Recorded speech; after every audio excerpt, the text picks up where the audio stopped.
सातों। एक, संभोग का ही चिंतन करना, संभोग में ही मन लगाना, संभोग दूसरी स्त्रियों के साथ करने की भावना रखना। संभोग पहला है। संभोग रात दिन बैठे बैठे बस यही चिंतन करना, गंदी बातों का, गंदी बातें देखना, गंदी बातें सुनना, गंदी बातों का चिंतन करना।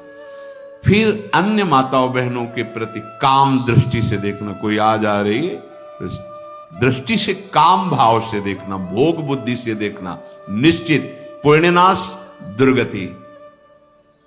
बड़े बड़े उदाहरण इतिहास में हैं जिन्होंने ऐसा दृश्य नेत्रों से देखने की चेष्टा की, मन में संकल्प किया भोगने का, नष्ट हो गए, चाहे वो कितने बड़े प्रतापी हों।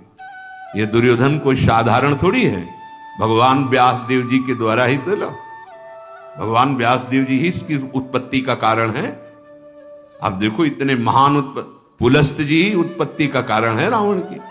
बस यही ऐसे दोष हैं जिनके कारण जीव नष्ट हो जाता है।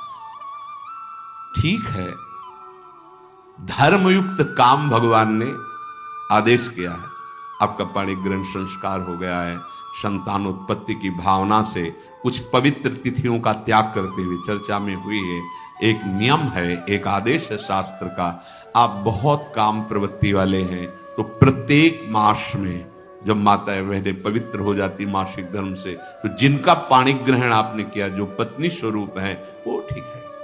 वहां भी बार बार के लिए व्यभिचार प्रवृत्ति के लिए शास्त्र आदेश नहीं करता, संयम पूर्वक, और उसका चिंतन नहीं करना। पाणिग्रहण संस्कार है, घर में विराजमान है, एक संयम एक नियम के अनुसार उसका चिंतन तो फिर भ्रष्ट कर देगा। चिंतन प्रभु का करना है, चिंतन प्रभु की सेवा जो आपके कर्तव्य, इसके चिंतन से बचो। घातक है, बहुत बड़ा जहर है। अगर विषय चिंतन होने लगा तो मरोगे, जिंदा जलोगे, दुर्गति भी होगी। ये अंदर की जो आग है ना, कामाग्नि, ये इतनी बढ़ती चली जाएगी, तुम्हारे होश खराब हो जाएंगे कि मुझे क्या करना चाहिए, क्या नहीं करना चाहिए। कोवा मदांधो मदनातुरोवा, अंधा हो जाएगा, नहीं दिखाई देगा अनुजा तनुजा क्या है कौन है, कुछ नहीं, भ्रष्ट बुद्धि। संभोग का चिंतन नहीं। धर्मयुक्त काम आदेश है शास्त्र में।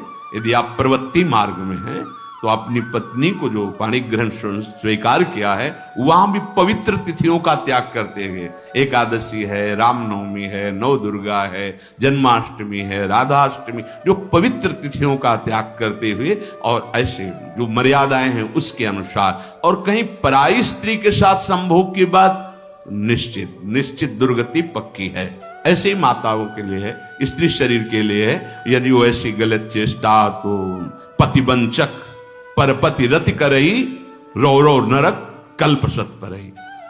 ये भोग चिंतन से बचने की चेष्टा कीजिए तो क्रिया से अपने आप बच जाएंगे। क्रिया के पहले चिंतन होता है, चिंतन से ही क्रिया का आवेश आता है।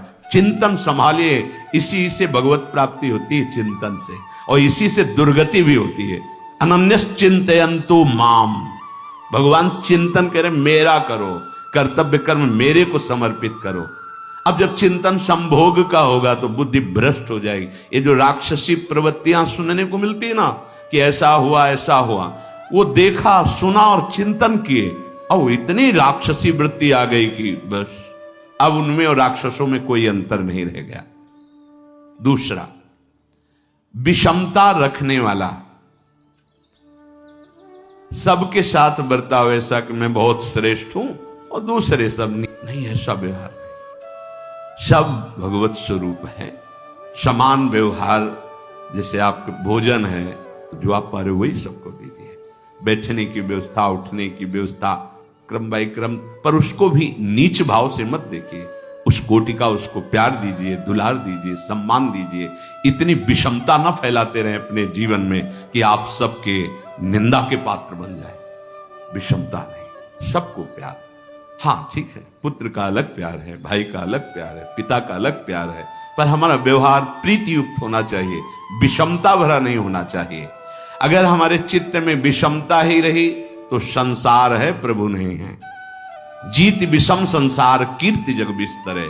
जो विषमता पर विजय प्राप्त कर लेता है वही भगवत प्राप्ति का अधिकार। ये विषमता बहुत बड़ी हानि है। तीसरी बात, अत्यंत मानी होना। जहां आपके प्राण कमजोर होंगे, पुण्य नष्ट होगा, आयुश्री सब नष्ट होना है, ऐसे आचरण करवाएगा गुरुजनों के साथ, महापुरुषों के साथ। ये बहुत नीच प्रवृत्ति है। अत्यंत मान प्रियता, मुझे सम्मान मिले, उत्तम प्रवृत्ति है। सबको मान देना, स्वयं अमानी रहना।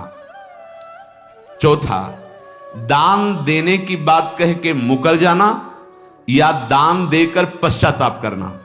दे दिया है, बहुत जल रहे हो, दूसरे से वार्ता कर रहे हो कि पता नहीं क्या यार बुद्धि में हो गया, हमने उसको इतना कहा था, उतना दे दिया, क्यों दे दिया, ऐसा ऐसा, मतलब अंदर चिंतन करना, क्यों दे दिया, तो दिया।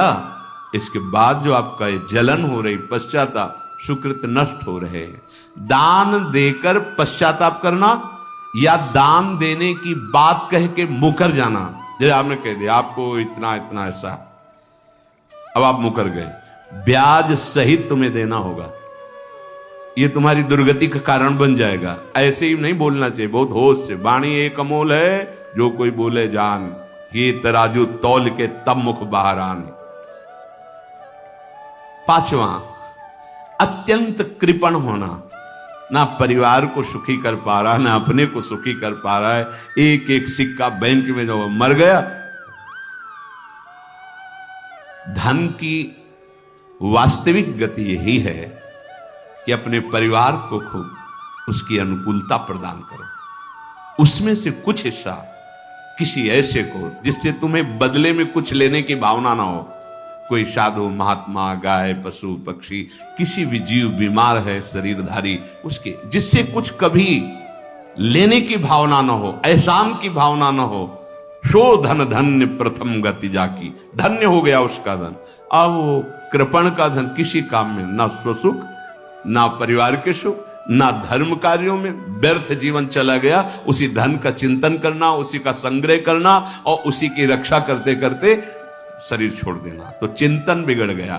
तो कह रहे हैं जो कृपणता है और अर्थ और काम की प्रशंसा, उसी की चर्चा, उसी का चिंतन, रुपया और भोग, उसी की चर्चा कर, जहां बैठे रुपया की चर्चा, भोग की चर्चा, जहां एकांत में बैठे उसी का चिंतन, कैसे रुपया बढ़े, कैसे भोग मिले।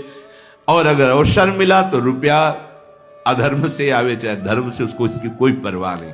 भोग चाहे धर्म से हो चाहे अधर्म से, जिसका अर्थ और काम भोग ही चिंतन है वो धर्म नहीं। जिसका धर्म चिंतन का विषय है तो अर्थ और काम भी ऐसा होगा जो मोक्ष प्रदान करने वाला हो। धर्म, अर्थ, काम, मोक्ष।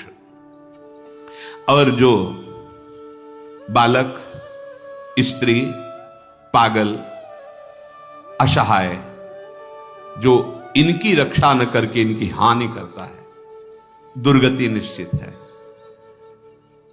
माना आपकी पत्नी है, उसका स्वभाव बिगड़ा हुआ है, क्रोधी है, कटु वचन बोल, लेकिन आपके ही प्रारब्ध के लिए, माना आपका पति ऐसा स्वभाव वाला है, पर आपके ही प्रारब्ध से तो संयोग बना है आकर, अब इसका निर्वाह कर ले जाओ तो पवित्र हो जाओगे दोनों। और अगर झगड़ा और लड़ाई और मारपीट और कहीं हिंसादि के रूप में उतर गए तो फिर और करनी बिगड़ गई। बालक है, आप उसको ज्ञान नहीं कि आप पवित्र है, कि आप पवित्र है, उसको ज्ञान नहीं कि आप उसके साथ व्यवहार अच्छा कर रहे हैं कि बुरा कर रहे हैं। रक्षा करनी है आपको, शोषण नहीं करना। कह रहे हैं स्त्री, बालक और पागल, जैसे विक्षिप्त है, पागल है, आपको रक्षा करनी है। बन जाए तो उसको भोजन, ऐसा नहीं कि ईट मारो, उसको अपमानित करो, उसकी बुद्धि खराब है, प्रारब्धवशात खराब हो गई है, तो शास्त्र आज्ञा करता है। स्त्री, बालक, जैसे पागल, विक्षिप्त आदि हैं, असहाय है, असमर्थ है, बूढ़ा है, वो आप सेवा भी करो तो वो गाली दे सकते हैं, उनकी बुद्धि बिगड़ गई। आपको उनको दंड नहीं देना, मारना नहीं है आपको। मान लो आपके बड़े बूढ़े बुजुर्ग जन हैं, आप सेवा भी कर रहे हो तो आपको कटु वचन बोल सकते हैं, आपकी निंदा कर सकते हैं, लेकिन आपको उनके साथ व्यवहार सद करना है। अगर आपने इन दोषों को स्वीकार किया तो निश्चित आपकी दुर्गति होगी, न इस लोक में आपको शांति मिलेगी, न परलोक में। इसलिए इन दोषों को बार बार सुन करके और हृदय में जांचो कि कहीं है तो नहीं। अगर है तो सत्संग, भजन बल, भगवत प्रार्थना के बल से इन दोषों का त्याग कर दो, जीवन मंगलमय हो जाएगा। शेष चर्चा आगे। श्री राधा वल्लभ लाल।